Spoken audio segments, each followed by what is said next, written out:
그래서 내곡동에서 서초동으로 갈아타는 거예요. 일단은 내곡동에서 서초동 갈아타기는 무조건적으로 저는 찬성을 드리고 싶습니다. 이제 대상이 중요하겠죠. 그 대상에 대해서 이제 구체적으로 말씀을 드릴 텐데, 네, 안녕하세요, 닥터 부자아빠입니다. 오늘 구독자 사연 같이 읽어보고요, 지역을 추천드리는 시간을 가져보도록 하겠습니다. 안녕하세요, 닥터님. 40대 중반의 맞벌이 부부입니다. 자녀는 한 명 있습니다. 합산 연소득은 1억 7천이고 남편 소득은 거의 100% 저축을 하고 있습니다. 자녀는 어려가지고 교육비가 나가지 않고 기타 주택에 대한 대출도 모두 상환해서 현재는 없기 때문에 그런 것 같습니다. 2017년경에 주택가격이 본격적으로 오르기 전에 소위 말하는 영끌 해가지고 일시적 2주택을 했고, 또 중간에 한번 갈아타기를 해서 현재는 서초구 내곡동 34평 아파트까지 저희 자력으로 왔습니다. 내곡동은 살기에는 너무 쾌적하나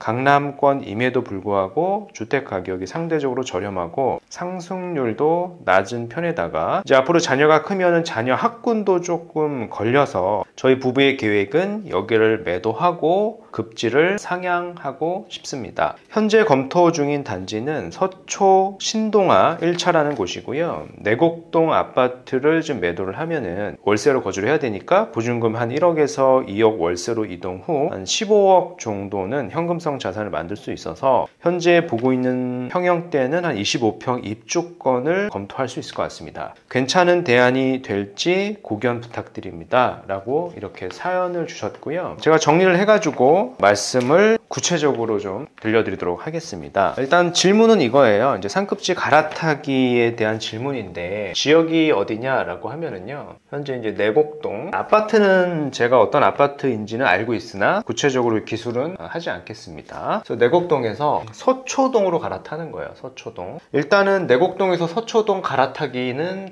무조건적으로 저는 찬성을 드리고 싶습니다. 이제 대상이 중요하겠죠. 그 대상에 대해서 이제 구체적으로 말씀을 드릴 텐데, 내곡동에 있는 아파트 가격과 서초동에 있는 아파트 가격 차이를 보면 동일 평형 기준으로 보더라도요, 이 주택 가격이 거의 한 2배 정도 차이가 나고요. 이 차이는 제가 봤을 때 격차가 앞으로도 이제 줄어든다라기보다는 서초동에 있는 여러 가지 호재들로 인해서 이 격차는 더 커질 수밖에는 없다라고 생각을 해요. 이렇게 판단을 하기 때문에 이렇게 갈아타기의 가능성은 이제 찬성을 드리는 것이고요. 이제 문제는 이제 대상이잖아요. 대상을 제가 좀 분석을 해보면은 선택하신 단지는 서초 신동아입니다. 그죠? 이게 이제 재건축 단지죠. 지금 사업의 속도가 빠른 편에 속하고 이제 이주를 이제 하고 있는 단계로 제가 확인을 했고요. 이 단지 같은 경우에 이제 선택을 하신 게 이제 25평을 보시는 거예요. 25평 받을 수 있는 입주권이겠죠? 그 입주권 시세가 현재 한 18억에서 한 18억 5천 정도의 시세, 이 정도는 줘야지 지금 매매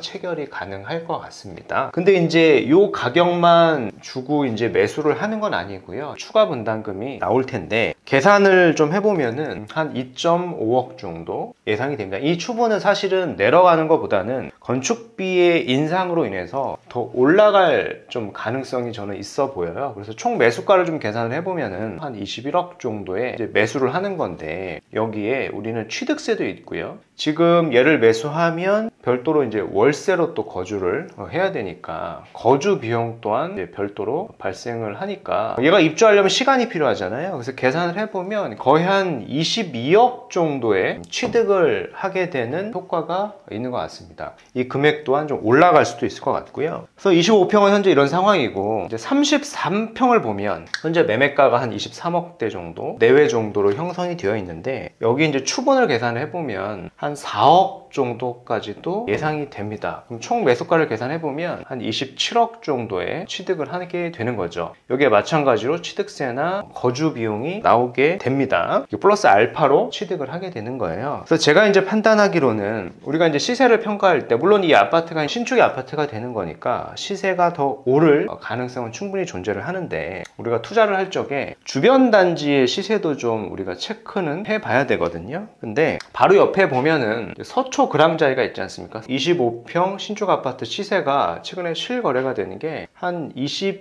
2억 정도의 거래가 됐어요. 25평 기준으로 봤을 때. 그래서 제가 드리고 싶은 말씀은 정비사업 입주권을 투자한다는 얘기는 내가 이걸 사서 기다리는 것만큼의 우리가 충분한 시세 차익이 나야 되는데, 주변의 시세랑 비교를 해봤을 때 얘를 입주권을 사서 거주하고 투자를 힘들게 분리하는 것보다는 차라리 서초 구랑자의 25평 아파트를 그냥 사서 우리는 그냥 거주하고 투자로 들어가는 게 더 효과적이다라고 저는 생각을 합니다. 현재 자산의 볼륨을 좀 보면은요, 15억 정도 팔면 있다라고 하셨고, 보증금을 추가적으로 1, 2억 정도 가용할 수 있다는 얘기는 현금성 자산을 우리가 17억까지도 만들 수 있는 것 같거든요. 그럼 담보대출을 한 5억 정도, 현재 연소득이 1억 7천이니까 담보대출 5억 정도 받아서 25개 아파트 서초 그랑자이를 그냥 들어가시는 게 거주하고 투자로서 더 옳은 방향이다 라고 저는 생각이 되고요. 굳이 내가 입주권을 투자한다라고 하면은 서초 그랑자이의 이제 34평 시세를 한번 볼까요? 최근에 이제 실거래가 된 게 한 1억 정도에 이렇게 실거래가 됐습니다. 그래서 서초 신동알로 우리가 입주권을 투자한다라고 하면은 25평보다는 33평 정도는 우리가 사셔야 어느 정도의 안전 마진, 그러니까 추가적으로 확보할 수 있는 3억, 4억 플러스 알파의 안전 마진이 좀 더 존재를 하기 때문에요. 최소 서초 신동알 산다라고 하면 33평 입주권을 사야 되는 거고, 내가 이걸 살 자력적으로 현금이 부족하다라고 하면 인근에 있는 신축 아파트, 20평대 아파트를 거주하고 투자로 보시는 게 저는 좋을 것 같습니다. 우리가 이제 서초 신동알도 보면은 이주비 대출을 받을 수가 있죠. 이주비 대출. 이 매매가가 사실은 23억이라고 하지만은 현금 23억에 다 들어가는 건 아니고요. 이주비 대출이 아마 한 5억 내외로 받을 수가 있으니까 우리가 사실 이거를 불가능한 금액대는 아니다라고 저는 생각을 하거든요. 그래서 같이 한번 검토를 해보셨으면 좋겠습니다. 결론적으로 좀 말씀을 드리면, 서초 신동아로 매매를 검토한다라고 하면은 33평 받을 수 있는 입주권을 25평보다는 우선해야 향후에 높은 시세 차익이 좀 될 것 같다라고 좀 분석이 되고요. 도저히 내가 이거를 자금상 살 수 없다라고 하면은 인근에 있는 서초 그랑자이 요 25평 아파트를 그냥 거주하고 투자로 지금 보시는 게 저는 더 좋을 것 같습니다. 물론 이제 서초 신동아가 이제 고급화를 하고 있고요. 향후 입주를 하면 시세가 많이 오르겠는데요. 이 주변에 있는 단지들하고도 같이 오르기 때문에 바로 옆에 단지를 이렇게 신축급 단지를 거주하고 투자로 공략하시는 것도 좋은 대안이 될 수 있다라고 좀 정리를 해드리고 싶습니다.